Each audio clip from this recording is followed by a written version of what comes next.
फटाक 30 सेकंड में खबर। डाउनलोड कीजिए तक ऐप। डिस्क्रिप्शन में दिए गए लिंक पर अभी क्लिक करें। होगा और किस ढंग से चुनाव को आगे लेके जाएंगे। सिद्धू साहब, आज तक में आपका स्वागत है। धन्यवाद साहब। सब पार्टियों ने अपना घोषित कर दिया कि कौन चेहरा होगा, किसकी लीडरशिप में चुनाव लड़ा जाएगा। आखिर कांग्रेस क्यों उलझी हुई है? कांग्रेस ने क्यों नहीं अभी तक डिसाइड किया? भैया, ये चयन का मामला है। It is choice and not chance that determines your destiny. मतलब कि आप क्या चुनते हैं इस पर निर्भर करता है कि आपका मुकद्दर क्या होने वाला है। समझे? तो ये चयन हमारी हाई कमांड का प्रेरोगेटिव है। ये उनकी कमांड जो भी होगी वो सबको मानना पड़ेगा। और हम एक सिपाही के नाते कमांडर को मानते हैं।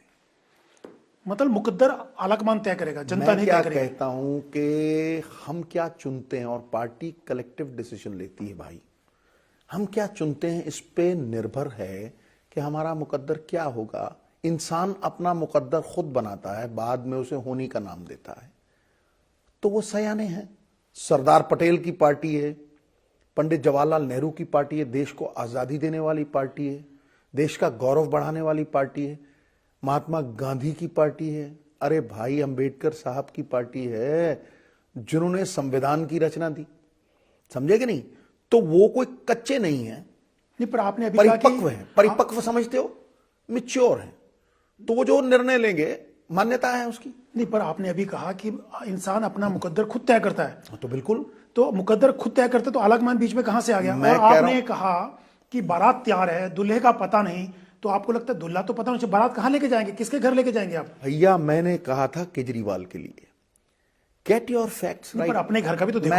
मैं कह रहा हूं गेट योर फैक्ट्स राइट। पिछला इलेक्शन इस डायलॉग पे लड़ा था। ये मैंने केजरीवाल को सवाल किया था कितने साल पहले? 5 साल पहले, कि बारात तुतरू तुतरू कर रही है और बहू पीपल तले सोई हुई है। भैया, घोड़ा खड़ा है, दूल्हा कहां है? तो उन्होंने 5 साल बाद जवाब दिया कि भैया हमारे पास दूल्हा है। तो अच्छा भाई, तुम्हारे पास दूल्हा है, खत्म। लेकिन सिद्धू साहब, क्या आपको लगता है अगर चेहरा होता कांग्रेस के पास, उसका फायदा होता? चेहरा घोषित करने में फायदा है या नहीं? होता और है में मानना और जानने का फर्क है। मान्यता किसी और की होती है, जानना खुद का अनुभव होता है। इसलिए इस बात को समझो गुरु कि जो हाईकमांड बोलेगी वो हमें मान्य है। ध्यान से समझो, मैं किसी पोस्ट के लिए नहीं लड़ रहा, मैं एक एजेंडे के लिए लड़ रहा हूं। तो एजेंडा कैसे लागू करेंगे? मैं कह रहा हूं, यही तो मैं कह रहा हूं कि अगर एजेंडा है तो सिद्धू है। नहीं तो पोस्ट के बिना कैसे एजेंडा इंप्लीमेंट करेंगे आप? ये तो बताइए, मैं जानना चाहता हूं। किसी को कैसे गले उतरेगी? सिद्धू साहब, आप मुख्यमंत्री नहीं है स्टेट के, तो अपना पंजाब मॉडल, आपका एजेंडा इंप्लीमेंट कैसे करेंगे? जो आप पंजाब को नया रूप देना चाहते हैं, नए तरीके से शुरू करना चाहते हैं, पंजाब की जो तरक्की चाहते हैं आप, वो कैसे होगी?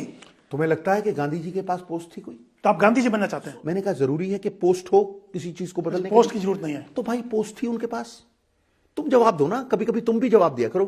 क्या गांधी जी प्रधानमंत्री थे? क्या गांधी जी मुख्यमंत्री थे? देश बदल दिया, देश आजाद करवा दिया है। ये जरूरी नहीं है कि तो आप गांधी जी की भूमिका देखते हैं। अरे यार, क्या गांधी जी रोल मॉडल नहीं हो सकते किसी के? और दूसरी बात यह है कि हर आदमी पोस्ट के लिए नहीं जीता, हर आदमी पैसे के लिए नहीं जीता। कुछ लोग ऐसे भी होते हैं जिनमें किरदार जीवित है, जिनका जमीर मरा नहीं, जो बिकते नहीं है, जो सिर्फ इतना ही चाहते हैं कि इस पंजाबी सूबे के कल्याण में मेरा कल्याण निहित कर। नहीं तो भगत सिंह कैसे पैदा होता भाई? नहीं तो वो लोग कैसे पैदा होते हैं जिन पे आज भी लोग विश्वास करते हैं? सरदार पटेल। एक प्राइम मिनिस्टर ने एक कार ली थी, उसका लोन वो सारी उम्र उतार नहीं पाए, आज भी वो स्टैंडर्ड कार उनके म्यूजियम में पड़ी है। तो आपको किरदार दिखे नहीं? वो कहां चले गए वो किरदार? आज पंजाब को लूटा जा रहा है, आज पंजाब को गिरवी रखा जा रहा है। 25 साल से एक सिस्टम बारंबार पंजाब का हनन कर रहा है, पंजाब के खनन को निजी जेबों में डाल रहा है। माफिया राज चल रहा है पंजाब में 25 साल। क्या उस सिस्टम को बदला नहीं जाना चाहिए? एक सिस्टम जहां गुरु साहब ने कहा, राज बिना नहीं धर्म चले हैं, धर्म बिना सब दले मले हैं। एक सिस्टम जो गुरु की बेअदबी का इंसाफ नहीं दे सका, क्या उस सिस्टम का जाना अनिवार्य नहीं है? एक बात समझिए, मैं सिस्टम को बदलने के लिए लड़ रहा हूं, कोई मेरी निजी लड़ाई नहीं है। और इस दुनिया में कोई ऐसी मनोकामना, कोई ऐसी तमन्ना ऐसी नहीं है जो भगवान ने पंख लगा के, उड़ान भरा के पूरी ना कर दी हो। इसलिए हर आदमी का कोई मकसद होता है, मोटिव होता है। राजनीति सिद्धू के लिए धंधा नहीं है। राजनीति लोगों की जिंदगी में फर्क डालने का एक जरिया है। सिद्धू साहब, अभी आपने कहा खनन माफिया, बेअदबी, खनन माफिया की अगर बात करें तो अभी आपके जो मुख्यमंत्री हैं चन्नी साहब, उनके रिश्तेदारों पर, उनके लोगों पर रेड हुई ईडी की, और इलेक्शन कमीशन में भी आप लोगों ने कंप्लेंट किया, जाकर के डेलीगेशन गया था वहां पर। अगर कोई केस डला, शायद आपको यह पता नहीं है कि यह केस कौन से साल में डला था और किसने डाला था। मैं तुमसे सवाल पूछता हूं। यह केस 2018 में कैप्टन अमरिंदर सिंह की सरकार में कैप्टन अमरिंदर सिंह ने चरणजीत चन्नी पे डाला था, समझे। और वो 2018 से लेके आज 2022 तक क्या सो रहे थे तुम? क्या कर रहे थे? और अगर 4 साल एफआईआर को दर्ज होते हुए होंगे तो उस एफआईआर में जिनके नाम थे, क्या उनके किसी नाम के ऊपर तुमने कोई कार्रवाई की है? किसी भतीजे को, किसी भांजे को टांग दिया, और वो भी 1 महीना पहले इलेक्शन के। ये क्या दर्शाता है? ये क्या है? लेकिन समझाओ ना। हमले तो देखिए, चुनाव का मौका है सिद्धू साहब, हमले, विपक्षी पार्टी हमले लगातार कर रही है। केजरीवाल ने कहा कि अब चन्नी जो है आम आदमी नहीं बल्कि खनन माफिया का सरदार है, वो वही उसका लीडर है। जो खनन माफिया है वो आम आदमी नहीं रहा। तो तमाम पॉलिटिकल पार्टी, तो केजरीवाल से पूछो ब्लैक लिस्टेड डीप माफिया को 2 जोन की पॉलिसी तोड़ के तूने 4 जोन की कैसे दे दी? जो आदमी मुख्यमंत्री स्वांग रचा करता था, फ्रॉड है दुनिया का सबसे बड़ा, और कहा करता था कि दिल्ली की गलियों में शराब नहीं बिकने दूंगा, आज गली गली शराब कैसे बेच रहा है? वो पोंटी चड्डे के पास कैसे बिक गया? उसको पूछो कि भाई तुम अमेरिका में गए थे, कनाडा में गए थे, वो आज भी तुमसे हिसाब मांग रहे हैं, यहां तुम टिकटें बेच रहे हो। हैं? कौन सी बात का यकीन करें? तुम्हारी 8 लाख नौकरी कहीं 400 मिली, यहां तुम कहते हो टीचरों को गली ऊपर से उतार देंगे। 22,000 टीचर के बीच में बैठ के आया, वो कहते बंधुआ मजदूर बना दिया हमें, 15-15 दिन का कॉन्ट्रैक्ट करवाता है ये आदमी। फिर तुम महिलाओं को सिर्फ 18 साल के ऊपर वाली को ही 1,000 दोगे? क्या दिल्ली में दिए हैं? तुम्हारी कैबिनेट में एक महिला है? क्या तुम पहले मुख्यमंत्री नहीं थे जिन्होंने तीनों काले कानून नोटिफाई किया? आज भी वो नोटिफाइड है? क्या तुम्हारी कैबिनेट में कोई पंजाबी है? बताओ केजरीवाल, तुम्हारा एसवाईएल के ऊपर क्या स्टैंड है? गिरगिट तुम्हारा आराध्य देव है, पल पल बदलते हो। मुर्गा देखा है? वो वेदरकॉक के ऊपर मुर्गा देखा है? जिधर की हवा होती है cut cut cut cut cut घूमता है, पल में तोला पल में माशा। सिद्धू साहब, आम आदमी कह रहे हैं केजरीवाल नहीं है, लेकिन असली आम आदमी, नकली आम आदमी की लड़ाई बीच में काफी चली। चन्नी साहब ने कहा कि केजरीवाल नकली है, केजरीवाल कह रहे हैं वो असली नहीं है। तो आपको लगता है चन्नी साहब आम आदमी है? आपको क्या लगता है, आम आदमी है वो? मैं कहता हूं कि ये कह रहा है कि नकली केजरीवाल घूम, मैं तो कह रहा हूं नकली सिद्धू घूम रहे हैं। यहां फोटोस्टैट की दुकान पे खड़े होते हैं और जो मेरी 5 साल की पॉलिसियां हैं उन सारी पॉलिसियों को दोहरा देते हैं कि 25 करोड़ हम भी लाएंगे। कहां से लाएगा तू? शराब तो तूने बेच दी गली गली, तो 30,000 करोड़ रुपए कहां से आएंगे? 20,000 करोड़ रुपए कह रहे हैं सैंड से आएंगे। अरे ये 3,000 करोड़ निकाल दे, मैं टांगों के नीचे से निकल जाऊंगा। कौन सी बात करते हो?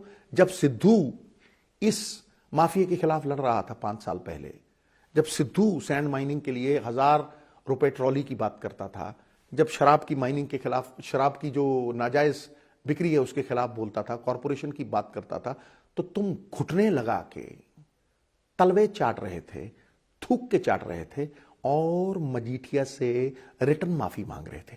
I am sorry sir. कबूतर की तरह आंख बंद करके बड़े मुद्दे नहीं सुलझाए जाते। तुम एक संपन्न राज्य के मालिक हो।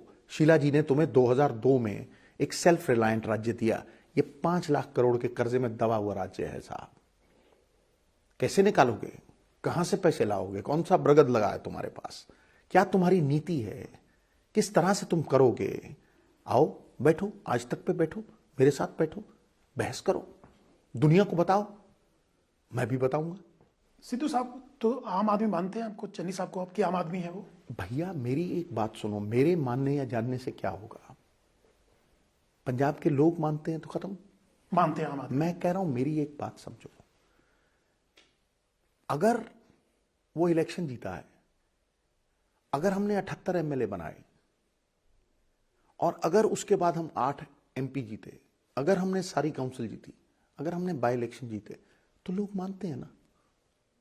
अच्छा, एक विज्ञापन सिद्धू साहब अभी चल रहा था जिसमें सोनू सूद बोल रहे हैं कि जो बैक बेंचर होता है, जो पीछे से आता है, जो कोशिश नहीं करता, वही मुख्यमंत्री बनता है, वही दावेदार होता है। बात समझो और उसमें जो विज्ञापन था उसमें सिर्फ चन्नी साहब को दिखाया गया खाना खाते हुए, जैसे कि प्रोजेक्शन हो, और वो एआईसीसी का ही विज्ञापन था। तो आपको लगता है कहीं ना कहीं बिहाइंड द सीन कांग्रेस उसको आगे ले जा रही है? हमारे यहां पंजाबी में एक कहावत है, आग लाई डब्बू कांते। तुम भी दीवार पे छलांग मार रहे हो आग लगा के, ऐसा नहीं। मैंने ये तो नहीं सामने ऐसे दूसरा। अच्छा फिर ठीक है, फिर मुझे लगता है कि ऐसा कुछ नहीं है। और मैं आपको एक बड़ा आश्वासन देता हूं कि अगर ऐसा होगा भी तो इसका कोई फर्क नहीं पड़ेगा, सिर्फ हाईकमांड को एंडोर्स करना है, समझा ना। हम वो लोग हैं जो वफा करनी जानते हैं, समझे। और वो वफा हमारी प्रियंका गांधी, राहुल गांधी और सोनिया गांधी के प्रति है। खानदानी लोग हैं वो, नेक लोग हैं वो, विश्वास के पात्र हैं वो लोग।